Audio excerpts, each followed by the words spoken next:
Okay, thank you. And I see now we've got it being recorded.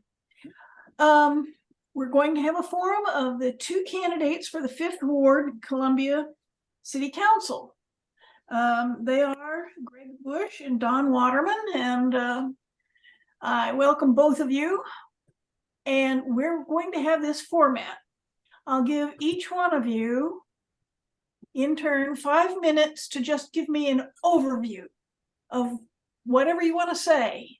You can recite the Constitution, or you can tell me about your life, whatever. Just whatever overview you want us to have. And when it's, if you take that long, when there's 30 seconds left, I put this up there. When there's 10 seconds left, I put this up there. And when you've used up your time, I put this up there.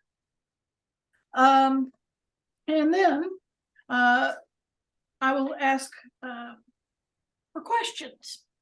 And anybody can ask a question. Reporters can, regular folks here can, anybody can ask a question, and they have to be addressed to both candidates. You can't just ask a question of one. We're going to give each one equal time. And for those, you have 2 minutes. Again, I'll show the 30 seconds, 10 seconds stop signs when you're done. As far as asking questions, I request that you keep your questions short. I'd rather hear from our candidates and not from our questioners. So again, if you've gone up to 30 seconds after asking that question should be 30 seconds or less. I'll put up a sign that says stop. Hopefully you can respect that. Now, after we've done our questions and answers, and I will alternate who answers first, we will have final 5 minutes for each candidate, and I will again do the 30-10 stop. And so are there any questions of the candidates as to how this is going to work? I'm good. Okay. All right. Well, then, I usually, in order to be equitable, I just say the person with the alphabetically first goes first, and at the end, we'll ask the alphabetically last to go first. So I try and I alternate who answers first on all the questions. So, Mr. Bush, you are it. You may start. Very good. Thanks for having me today, Muleskinners. It's great to be with so many community activists and members of the community. My name is Gregg Bush. I'm a registered nurse, and I'm running for Columbia 5th Ward. The reason why I'm running is because I believe in Columbia. I believe in the promise of Columbia. When I moved here in 2006, I really knew only one other person. Arrived and got a job right away, cleaning bathrooms and beds and an intensive care unit. That's kind of how my health career started, as it were, because it takes all different levels of people to provide for individuals who are sick and injured. From there, I became went from there to being a clerk in an ICU. Somebody took notice of me and invested in me based upon a variety of things, not only my work ethic, but other reasons as well. And then they noticed that, hey, did you know that you could be a nurse, and informed me of an accelerated program for nursing for people that already had a college degree, and began to explore that. And now I'm an RN, graduated in 2012. The city invested in me by helping me and my wife at the time to buy our very first home in the 1st Ward. We took a class, and the city helped us with a down payment for $5,000 down payment, provided that we would live there for greater than 5 years. This was for owner occupants, for people that wanted to have roots in the community. My last name pun notwithstanding, but people that have roots in the community. And from there, I realized that this really is the kind of place that in a lot of ways shared my values. and still has a long way to go to realizing what I consider the promise of Columbia, which is, investing in people and in ensuring public safety. So I grateful for this time for you all today, for getting to know me a little bit more. I feel like I'm rather unknown around broader circles, but well known within smaller circles. So I'm grateful for this time and look forward to hearing from the Muleskinners here. All right, thank you very much. All right, and Mr. Waterman, it is your turn. Thank you very much. For some of you that have been involved with the Muleskinners for a while, it's been a long time since I've visited or addressed the Muleskinners. You may remember back in 2016, I ran for what was then the 46th District, Missouri House. So had a great time with the Muleskinners. Bill Clark was running things in, and had a great time with the Muleskinners and that day. So good interaction, and I'm looking forward to that again today. So for those that don't know me, and a reminder for those that, again, it's been a long time. Missourian by birth, was born, raised in Northeast Missouri, dairy farm, graduated high school, joined the Navy, made a career out of the Navy, retired after 24 years, 2001, and came to Columbia looking for work. By then, my parents had moved off the farm. So, like I said, it needed something to do, had a family. So I came to Columbia looking for work and wound up working for the university. Variety of positions there, office support staff, executive staff assistant. And then I moved over to become a computer trainer. Spent several years there. Left in 2010. Actually went to Chicago and got a master's degree in mental health counseling. Came back to Columbia because by then I had my first wife had passed, and I came back and met and fall in love with and married a school teacher here in the Columbia School District. So came back, worked in a couple of different positions, worked at Bass Pro, and now I'm with American Outdoor Brands out on Route Z. 63, so a little kind of a little older anyway, a little more experience. Advantage to my military career is I've lived all over the country, so I can bring a lot of different perspectives and that here. The reason I'm doing this is, like Gregg, I love Columbia. I want to see it continue to grow and thrive. The great thing about it is because we have a lot of cultural variances and variations of differences, cultural experiences that we can do right here in town, whether it's the food or variety of things. But if we want something more, hit I-70, left or right, 2 hours, you're in either St. Louis or Kansas City, so it's a great location. Hour and a half from the lake, so a good location. But again, I like Columbia, I love Columbia, and I just want to see it continue to grow and thrive. A lot of potential, and I want to help see it get there. So I will turn it back over to the moderator. All right, thank you very much. I'll set it down now. We're ready for questions, and if you are shy or I can't, there's more people than are showing on my screen because we've had more people join. You can put it on the chat, and I'll look for the chats. But anybody have a question for these two people? And I'm look. Oh, all right, Pam, your hand is up. I'd like to know if there's something about the fifth that is different than other parts of the city that you want to specifically work on. Okay, we'll start with Mr. Waterman. As far as work on, basically, there's some things here some infrastructure that is currently planned. For example, 4-laning Forum all the way down to Nifong. And then continuing the 4-lane on Nifong across all the way to Scott. So I just want to see those finished. Of course, there's a large development going up on Sinclair, so I want to see that come through.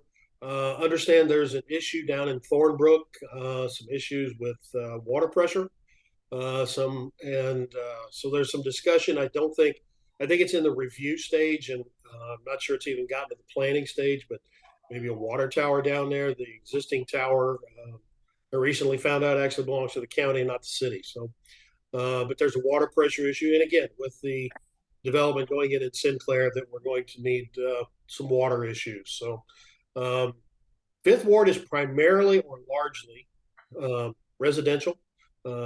So the residential, whatever residential concerns of residential neighborhoods would have. So those are the areas that I'm going to work on. I'm concerned about. Okay, that's it. Thank you. All right, Mr. Bush. Yeah, so there's a lot of growth that has happened in the Fifth Ward, and I think that it's going to continue. And as we grow, we have to make sure that that growth is sustainable, that is going to be not adversely impact the people who are already here, the citizens that are already here. We don't have a lot of good bus routes down here, though, as well. And I know that we're constricting public transit right now, which is more than unfortunate that we're constricting public transit. But that's one issue that I would like to see, make sure that people can get to the cultural centers in downtown, as well as kind of getting back home here to Columbia, or to the Fifth Ward. They're all Columbia here. Another thing with respect to infrastructure is, there are these lights along Nifong, the left turn arrows that are red from left turn arrows, and sometimes you have to sit there full cycle. Now this is an inconvenience, mind you. This is not a catastrophic failure, but I'd love to be able to make sure that there's some flashing yellows or that sort of thing, so that we're not just sitting idling our vehicles at stoplights. I mean, they do this along College. We trust college students and less experienced drivers with being able to understand when it's okay to turn left at an intersection. So in terms of like nuts and bolts, that's something that I would like to see. And then as we do build out in the Fifth Ward, when I've been canvassing, there have been people who've told me that there's some storm water that kind of is collecting in their backyard. And I think we need to make sure that we maintain for the people that already are here, and then continue to grow, because people are going to be moving to Columbia. There's high demand. All right, thank you. All right. Oh, I'm sorry. All right, Carl or Mari Scala. Yeah, this is Carl Scala. I'm always interested in the small group dynamics and the relationship between the city council, the city manager, and the staff. And a lot of city council work is coalition building and so on. But how do you see those relationships, and how do you pit, if pit is a good word, Fifth Ward interests against the other interests of the other wards and so on? All right, well, this time we will start with Mr. Bush. Well, thanks, Carl, for that question. I don't think that there's a need to pit one ward against another. I do think there is something that needs to be, what we do talk about is prioritization, right? What is the priority for, not only for the Fifth Ward, but for the city at whole? I think there has been investment in the Fifth Ward, and there have been some other places in the city that have not seen the same kind of investment. So part of that is being a city council person, not only for your ward, but for the city at large. Who are the people that have not been able to benefit from improvements? Where are the people that are waiting for improvements that have been, promised, either through electrical or through stormwater, wastewater, that sort of thing. And there have been historically disadvantaged communities, Sharp's End being one of them.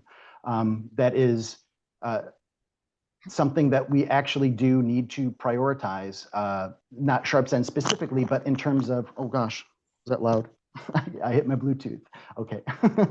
But those are things that we will need to prioritize and look at Columbia as a whole.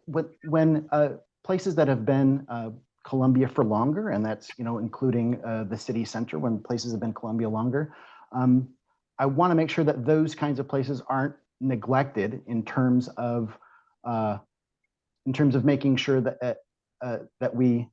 I'm sorry, I'm looking around. This is the strange Brady Bunch here that's going on. So many different screens here. Forgive me.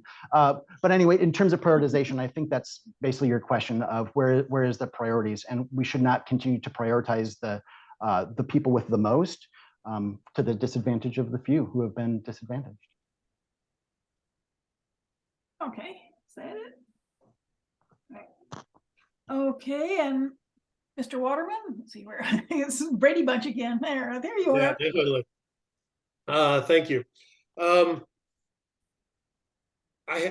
My perspective on it is, again, and like Gregg said, it's not so much pitting one ward against the other. I am going to represent the 5th Ward, but also acknowledging that that is part of the whole, that we are trying to do what's best for Columbia as a whole, and that will then spill over and benefit all the wards. Yes, my primary focus and the voice that I'm going to be is for the residents of the 5th Ward. So that's who, we're going to continue to reach out to, touch base with, so that I can bring their concerns to the council. There are, yes, as Gregg said, a lot of things that we can do and need to work on, whether it's infrastructure, whether it's social programs, social interactions. There are parts of Columbia that, yes, definitely need, are going to be needing some assistance, and that's something that will be part of what the city council will have to do as a whole. And so, yes, I'm going to be part of that. Definitely acknowledging that as we work towards, again, our vision of a thriving, vibrant Columbia. Okay, thank you. Now what I see, we have a couple of questions in the chat, plus the ever dependable Tillamas. But I think I'll alternate the chat questions with non-chat questions. So there's something from Peter Schneeberger to everyone. The question is, how will you use your educational background in your run for public office? And I think it also means in not only while you're running, but in your public office itself. How will you use your educational background? And so we'll start with Mr. Waterman. Sure, thank you. Well, part of it, like I said, I got my grad, and one of the things I neglected to mention, I got my bachelor's degree through the MU in the evening program. So it's a, great, and it was while I was working at the university. So understanding the need for the continuing education, but then my last one with the mental health counseling, that was the main thrust of my campaign in 2016 was mental health accessibility, mental health programs, and things that we could do to provide mental health services.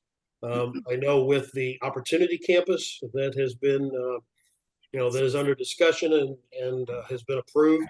One of the things in working with the homeless is mental health. And that's something that I would like to see. I would like to see how we can utilize that. And I think that there's a way that we can involve the entire community with it.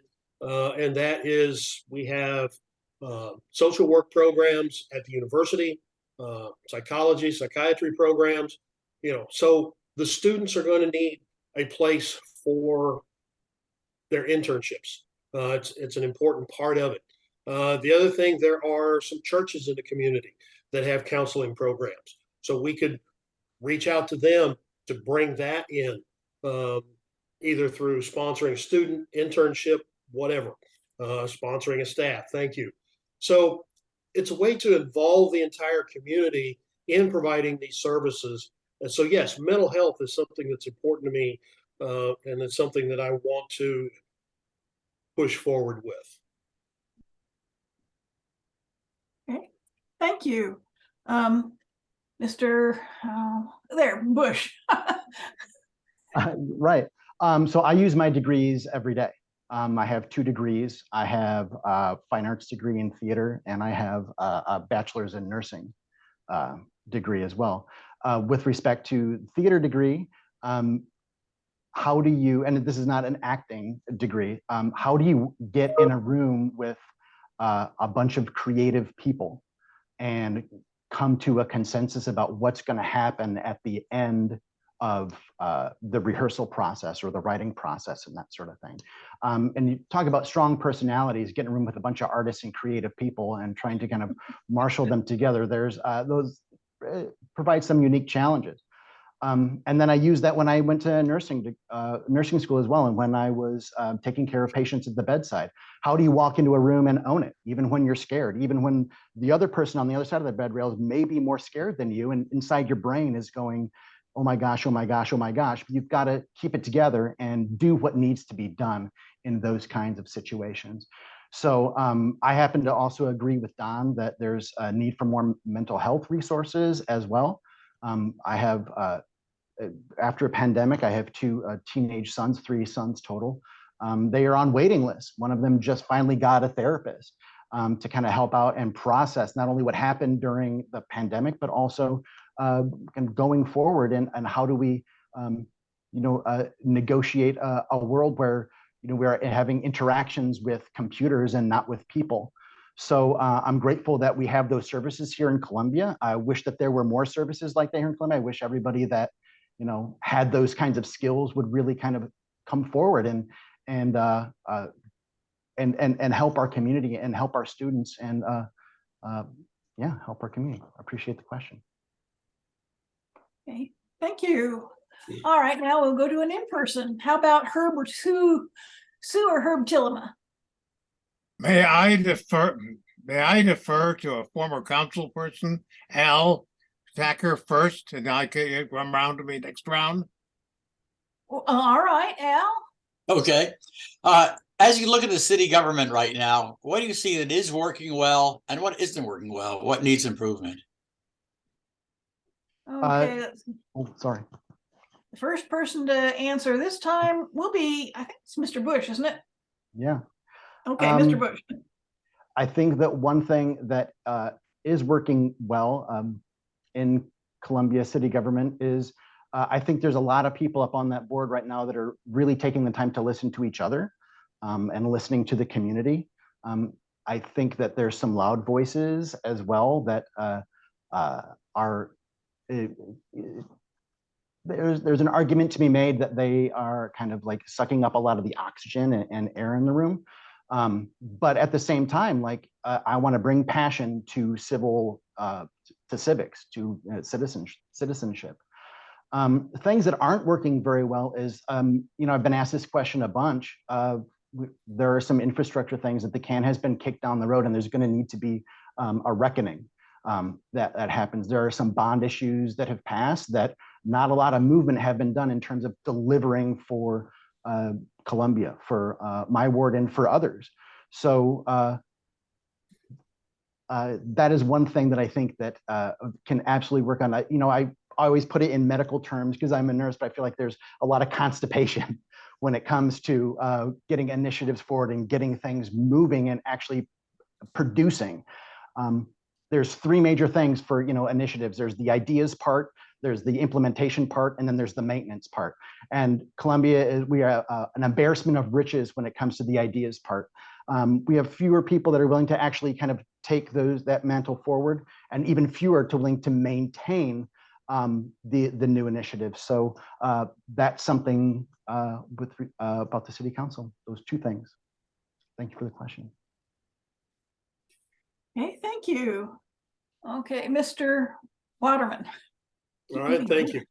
I think one of the things that, and as Gregg just wrapped up with, one of the things that's working well is a lot of ideas. The other thing that I think is as part of the council process, the opportunity is there for public input, whether you pre-register or at the conclusion of the meetings, there's an opportunity to kind of speak your piece, take a couple minutes. And there's an opportunity for the, inclusion.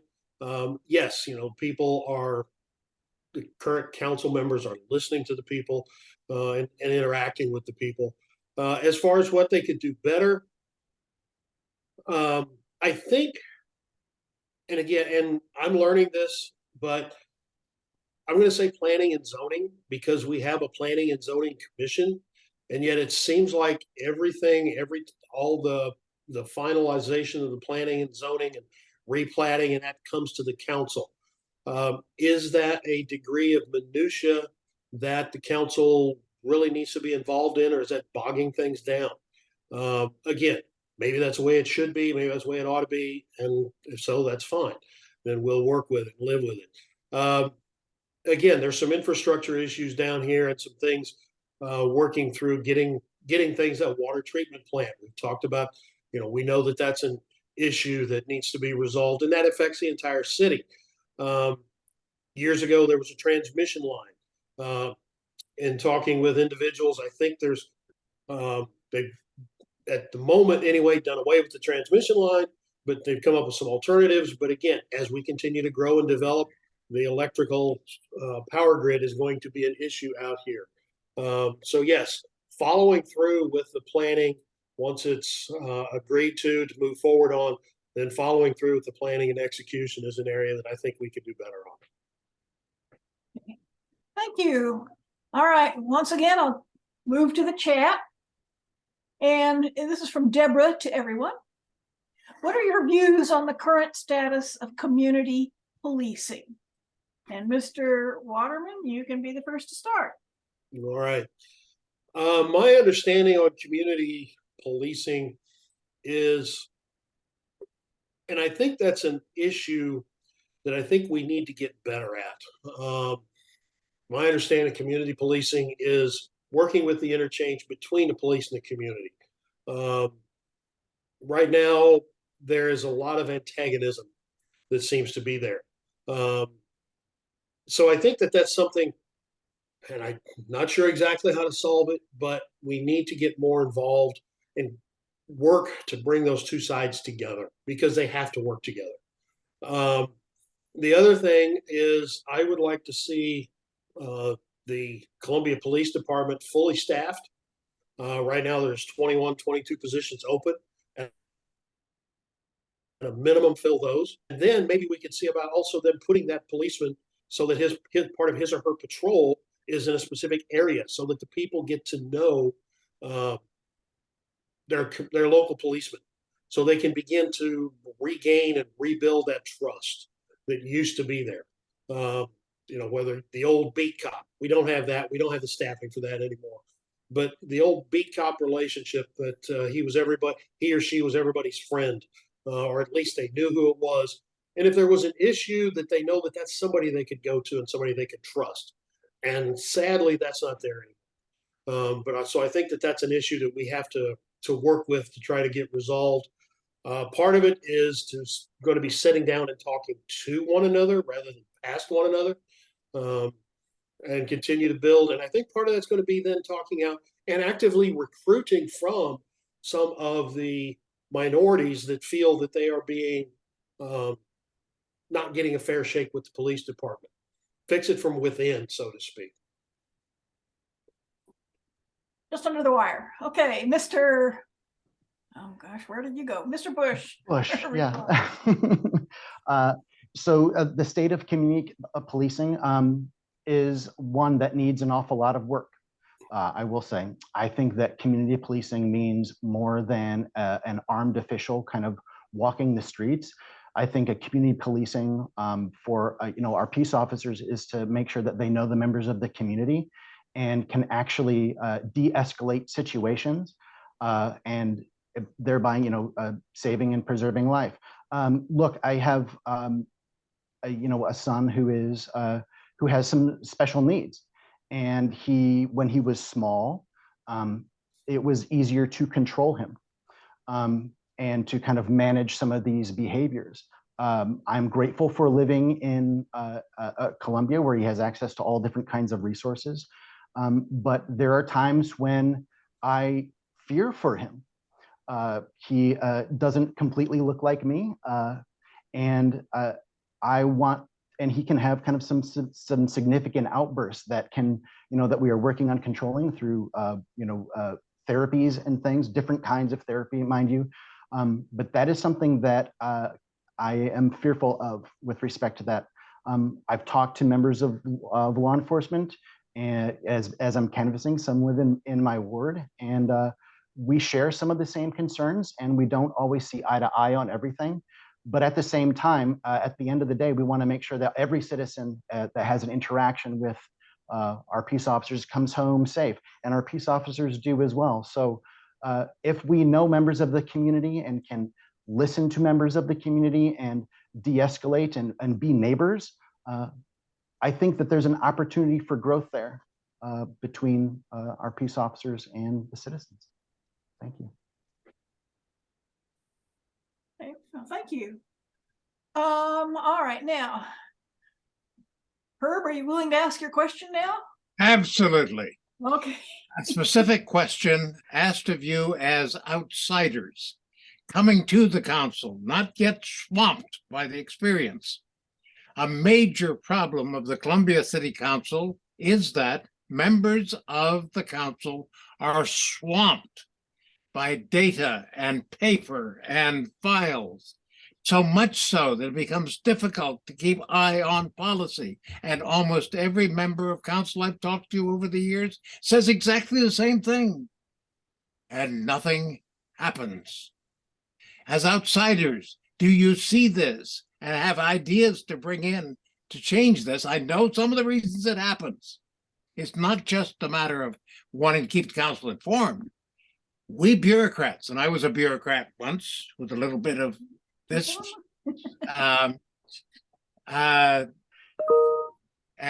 we swamp the council, we keep control. What do you think you could do in this regard? Okay, Mr. Bush, Yeah, you're sure. starting. So you're not wrong. I know that you know that you're not wrong. I wanted you to know that I know that that you're not wrong. That we're in agreement. I have no problem with that. So you know, as an RN, I train RNs as well. And one of the things that I do, and I remember being a new RN, is there's 800 bits of data coming at you, right? 15 of them are critical to your patient. So the work of nursing was to make sure that you knew how to filter out the other, 785 bits of data and focus in on that 15. And that's kind of a new thing. I was a med-surg nurse, which means our superpower is we know who to call for help. We were not experts. We were people who knew how to call neurology for stroke symptoms. We knew how to call cardiology for chest pain. So who are those experts, right? We have a lot of commissions. Some of them have vacancies, a lot of vacancies. Are we going to trust our experts? Are we going to trust people that come to us who have studied an issue and then hear different competing ideas and then working as one of 7 to make sure that we realize the best for Columbia? And maybe Columbia is getting too big to where in 10 years from now, we need to have full-time city council members who are paid a living wage. I don't think that's going to happen if I should happen to be elected by the good people of Ward 5. But that could be something in the future. If there's so much data, maybe we have to devote more time to that, and maybe the positions get paid. Again, 10 years, I'm not voting for myself for a raise or anything like that.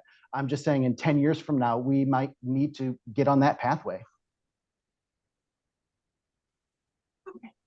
Thank you. All right. Mr. Waterman. Sure. No, it is possible, as Gregg just said, that maybe we're getting large enough that we need to begin to consider that full-time council people. I know that it's going to be a challenge because I plan to continue working, and I'm assuming Gregg will as well if elected. So I know that's a challenge.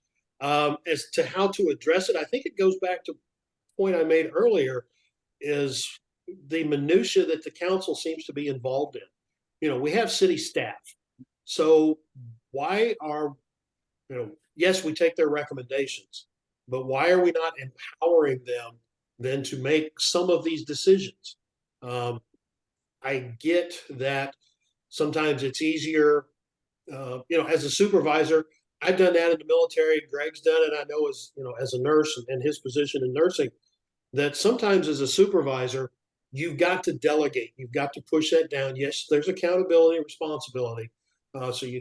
So delegation doesn't absolve you, but to keep from being overwhelmed. You push that information down, you delegate it out, you empower them to make the appropriate decisions.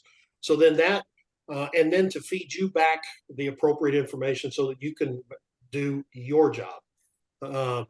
It's tough. I get it. It's easier. Again, having been a supervisor, I think most of us have made that mistake that have done supervision. It's easier just do it myself rather than give it to somebody. Train them. That's hard. That takes time, but in the long run, it pays off. I'm thinking that that's part of it.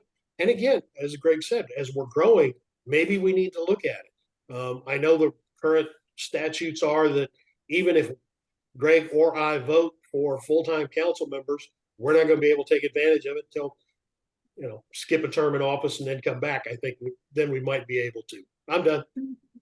You're done. Okay. All right. Now it's time for go back to the chat, because that was Herb's question, wasn't it? So from David Grathel to David Grathel. Any thoughts regarding the VAC plan to build on the business loop? General perspective on housing first versus services anywhere, approaches to people living on the streets outside. I think the question might be, what do you think about approaches to homelessness? Perhaps? Yeah, generally, but then the specifics of the Voluntary Action Center. I mean, I've read, some people have objections to it, well, in principle, and then in the particular of where it is. So what do they think about it? That's not in the Fifth Ward, but I would think it's an issue that the city's going to be talking about. Almost as a city problem. Okay, Mr. Waterman, you're first. Yep. Yes, it's not in the Fifth Ward, but it is a citywide issue that, yes, we're going to have to consider, whether first with constructing it, then oversight, funding. I know that the Voluntary Action Center is going to, from what I've read, is going to be the primary administrator of the Opportunity Campus. And I'm assuming that there will be some city oversight or involvement to some degree. So I guess the question, and if I understand your question correctly, it's which is priority? Is it simply the housing, or is it trying to offer services? And that's tough. For some, I think it may be that they're going to need services first so that they can meet whatever boundaries are set to be able to get into the housing. One of the things with the housing is that people, they do, there are certain requirements, stipulations, boundaries that they're going to have to meet in order to stay there. Otherwise, we turn it into a homeless encampment with walls and a roof. And that's not where any of us want this to go. So for some individuals, because of their underlying issues that have caused their homelessness, they're going to need services. There are some that it's temporary and they just need a helping hand, a temporary place. But again, so that's a combination of services and a shelter. And then for some, in their case, it might be shelter first. It's going to have to be a case-by-case thing. And to do this, it's actually going to have to be concurrent. I don't know that we can really prioritize services over the housing and vice versa. Okay, thank you. And Mr. Bush? Well, poverty doesn't recognize ward boundaries. Addiction doesn't recognize ward boundaries. Desperation doesn't recognize ward boundaries. And what happens to my neighbor happens to me, irrespective if it's on the other side of a kind of an arbitrary line or not. For some, being unhoused is something that is acute. They have had a health condition, or they have had unscrupulous landlords, or they live in a place that's just not safe, or they're fleeing some sort of violence at home. For those people, trying to get them back on their feet is a challenge that we know how to meet. In order to get a job, you need an address, right? Typically, you need a bank account if you're doing direct deposit. You need all of these kinds of things of civilization in order to continue to take part. So I see potential. when I see people that are hopefully temporarily dispossessed, and that's like such a clinical way of looking at human beings, our neighbors. And now on the business loop, I was so happy that it clears the next hurdle. There are individuals that need our help, and we can help them. We have the ability and the resources and the will to help them. So I am absolutely for it. I think that we got to start somewhere. And I think that it's an absolutely great place to start, but that is not going to be the end of providing for and maintaining for getting the potential of every human being and making sure everybody has dignity. Okay, thank you. Now back to the people. I think, Alice, have you had your hand up the longest? I think Stim is before me, and I'd be next. I think her okay. hand was up before me. Thank you. Kristen was? Okay. Yeah, Kristen? thank you. Thanks, Alice. I appreciate that. So I've got a question for both candidates, as I'm a volunteer with Moms Demand Action and following very closely the conversation our city's been having for a couple of years about funding for community local intervention programs, gun violence intervention programs. So I just want to ask broadly your position on funding for these programs locally and what you see as the council's role in attempting to address gun violence in our community. Did you all hear that? I'm sorry, I heard feedback, so I'm not sure if you guys heard me. All right, well, we'll find out. I think Mr. Bush, you're the first to answer this one, are you not? It is. Bullets also don't know boundaries. Bullets projecting lethal force through walls is quite a thing. I think that we need to stop gun violence before it starts. There is groups like Ceasefire and the Nonviolent Peacekeepers that actually do community organizing around violence, around making sure they actually go into active war zones and stop civil wars. I mentioned this at the Board of Realtors. They were instrumental in stopping the civil war that was happening in Colombia. Now, or in Colombia, oh gosh, Sri Lanka. I hope there's no civil war going on in Colombia.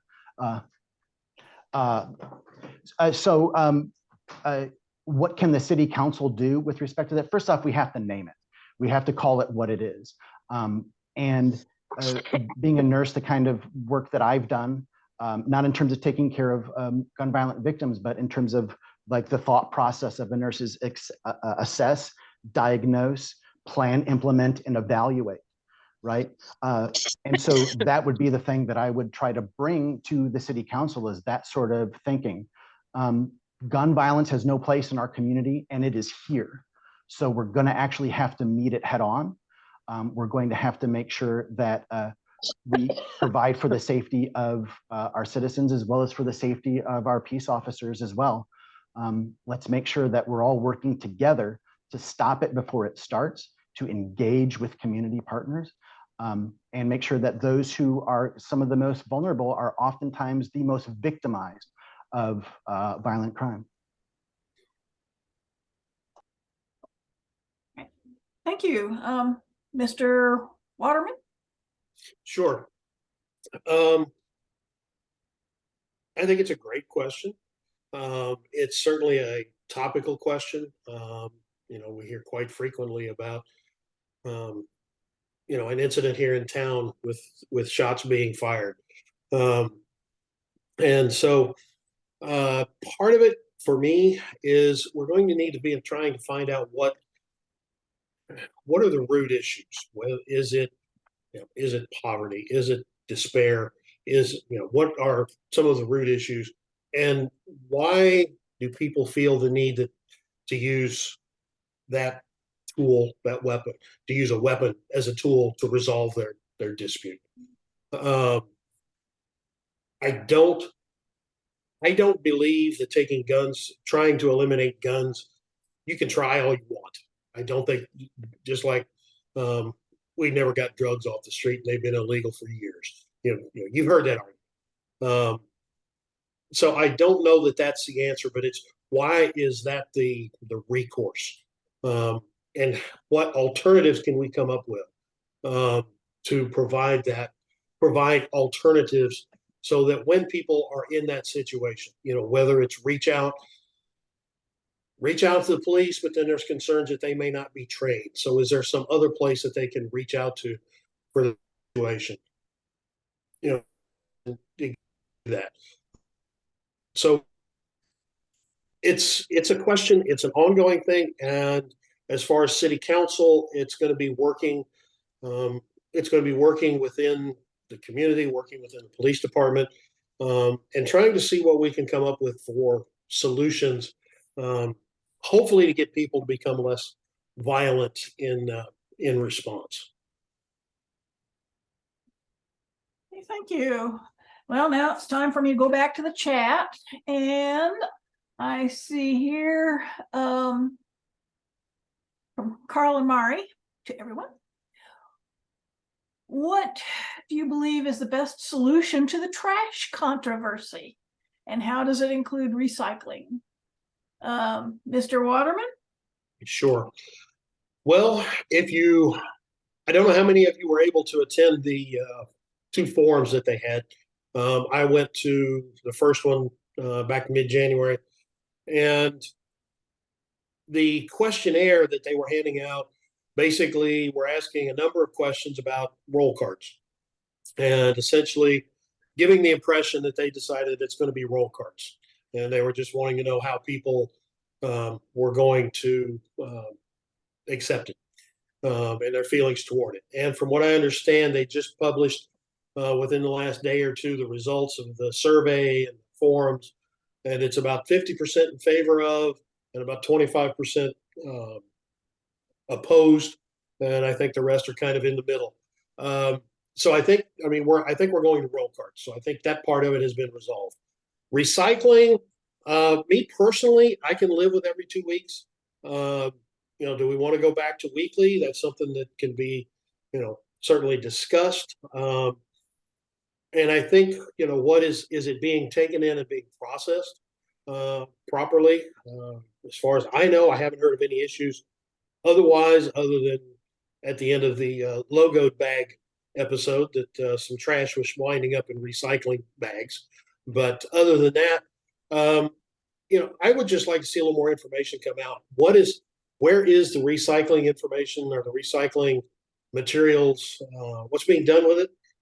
Is it actually going to where it's being recycled, being reused? So I think the trash controversy, I'm going to say, is on the road to resolution. Okay, thank you. Now, Mr. Bush? This is the number one issue that I get when I've been knocking doors and calling people up. I had to have like a hash mark every time that this is, and what most people have said, I wish I had like the data in front of me, but most people have said they simply want it resolved. There is a fatigue when it comes to trash issues and roll carts, or not roll carts, or logoed bags that fall apart, or they want something that works.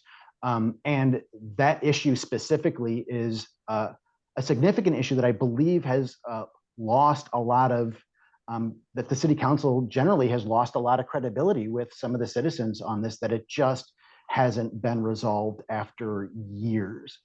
So I've met people who are anti-roll cart, I've met people who are for roll cart, but most everybody just wants this resolved. So where do I stand? I think roll carts are a great option. Most people that are against them seem to think that they could kind of manage it. But at the same time, that might be a solution that is that may overburden people if they're connected to oxygen and they have a steep driveway and that is icy.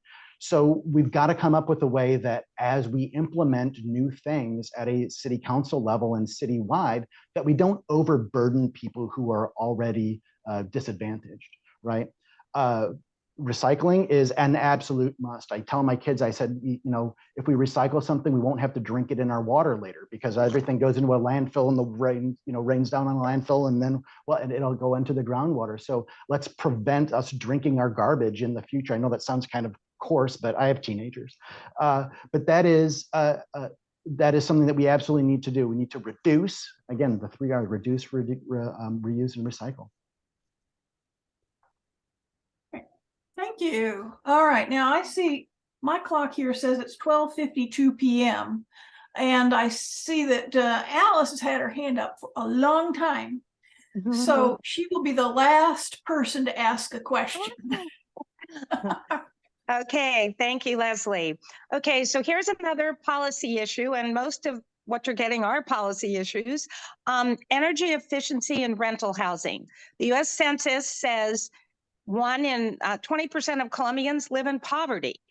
We all know the cost of housing, the cost of keeping those houses warm is a huge cost for low-income people.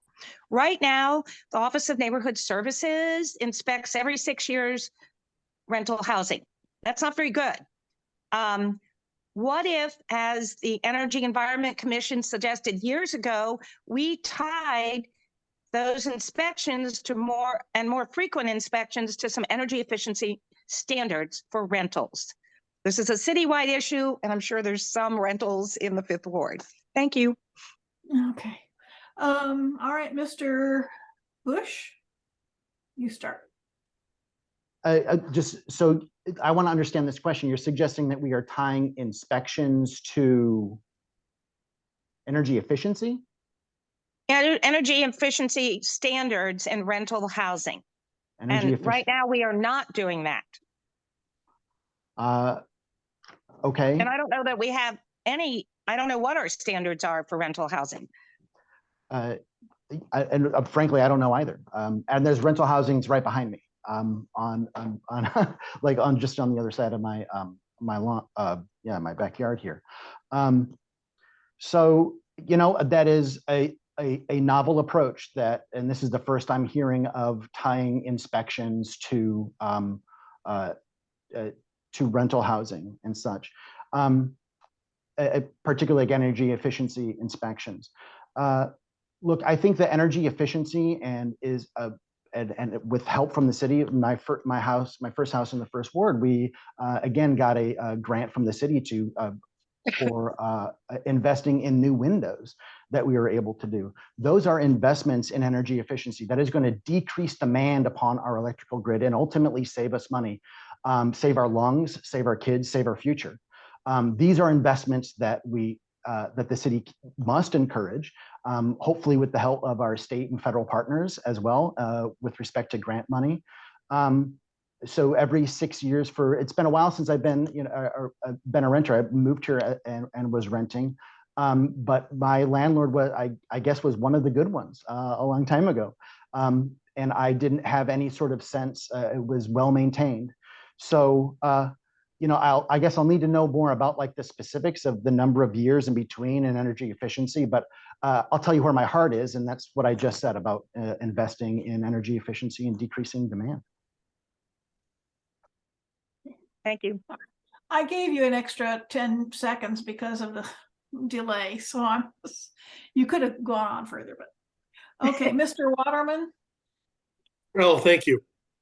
I think, and yes, energy efficiency is something that we should all be concerned about because it benefits all of us. So you're right. You're absolutely right as far as the high utility bills, and that being a barrier. Some of it is an issue with affordable housing that not just the rent, but it's the utility bills. 6 years between inspections required, I think, is something. Yeah, I think that's too long. I'm going to say that's too long. Maybe 4, or 5 at the most, maybe 4, but more frequently. And then responsibility, and accountability when they're re-inspected, or if issues are found, then when they go back out to re-inspect, I'm assuming within a shorter period of time, a couple of months, 6 months, whatever, rather than waiting until the next 5 or 6 year point, making sure that the issues have been addressed, whether it's new windows, as Gregg said, or improving insulation or weather stripping or whatever, but holding the owner accountable to make sure that it's taken care of. There's a program, and I took advantage of it. I believe it's still in existence, where the city would loan you to where you could replace. We replaced our furnace and AC units, upgraded those, upgraded the insulation through rebates and whatnot. And it was actually a pretty good program. We took advantage of it, as I said, to replace our furnace, beef up the insulation that we had in the attic. And yes, we have seen a significant benefit in the cost of our utilities since we did that. So I think that that's something that taking advantage of it, advantage of those type of programs, making sure they're there, and especially for renters and the owners. Okay, thank you. Now we will have, and certainly if people are willing, Mr. Waterman, Mr. Bush are willing to stick around afterwards, if you have additional questions, perhaps you can do that after our meeting is over. But meanwhile, we will have a final wrap up. You have up to 5 minutes to tell us why we should vote for you. And we'll start with Mr. Waterman this time. All right, thank you. I think I want to first thank you for this opportunity. It's been great. The questions have been good, thought-provoking. So thank you for this opportunity. It's basically, you've seen our different positions, our different thought processes. Okay, the professional politicians will say I shouldn't say this, but I think either one of us, it's come down to which one more aligns with you philosophically, which one of us is, do you think would help move Columbia forward in the direction that you want to see it? That's what I'm going to say. It's going to come down to. We both are old enough that we've got some experience behind us. We've lived in different places at broad educational backgrounds. I think, again, I'm going to say that I have the advantage of, with my military career, living in a much broader area of the country and seeing some different solutions there, and different ideas for solutions and the way they handle things. I think my issue, again, my primary issue is going to be public safety, first responders, taking care of that, and then taking care of the infrastructure. Yes, the Opportunity Campus is important. The city's decided to go ahead with it. So that's something that, we'll need to support and as best we can. But overall, I'm going to be looking to try and provide what's best for Columbia as a whole. So with that, thank you again for your time. And Gregg, it's all yours.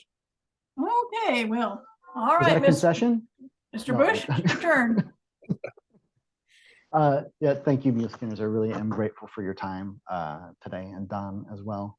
I'm running because I believe in Columbia. This is a home that I chose. Did not know that I was going to stay here for going on 17 years when I moved here in 2006.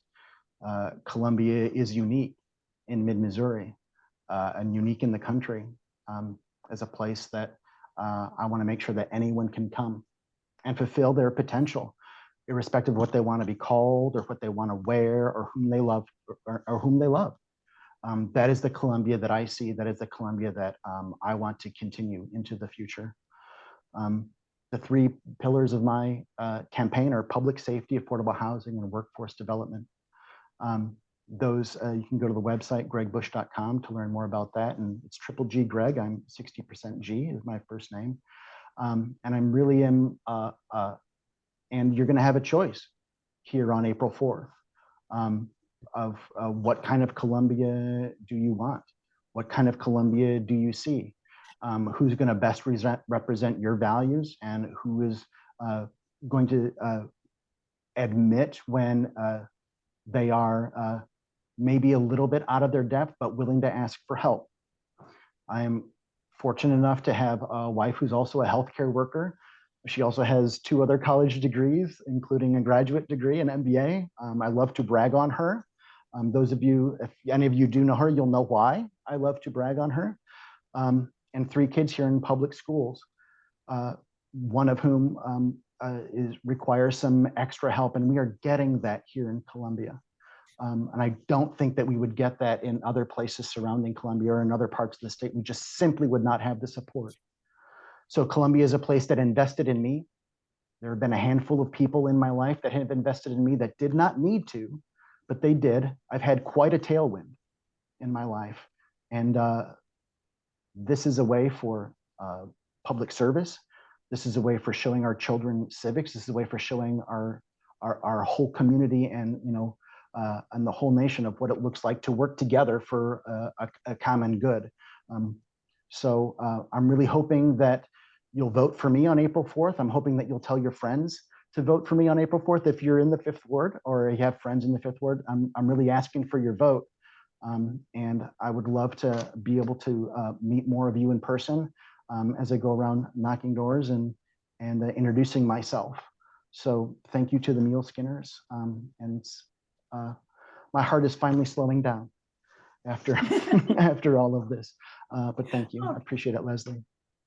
Okay, well, I appreciate both of you running. That's what makes us a good city that we can be, is to have people like you, both of you, running, and I applaud. And with that, I will turn this back over to Sarah, or whoever she wants to turn it to. Yeah, I'll take it. Yeah, so thanks again, everybody, for attending. And thanks for all your really thoughtful questions. Thanks for keeping it respectful. I didn't expect any less, but it's always refreshing and relieving when this is over and there's not been some troll come in and say something really rude. So thank you for making this a productive and pleasant experience, hopefully, for everybody.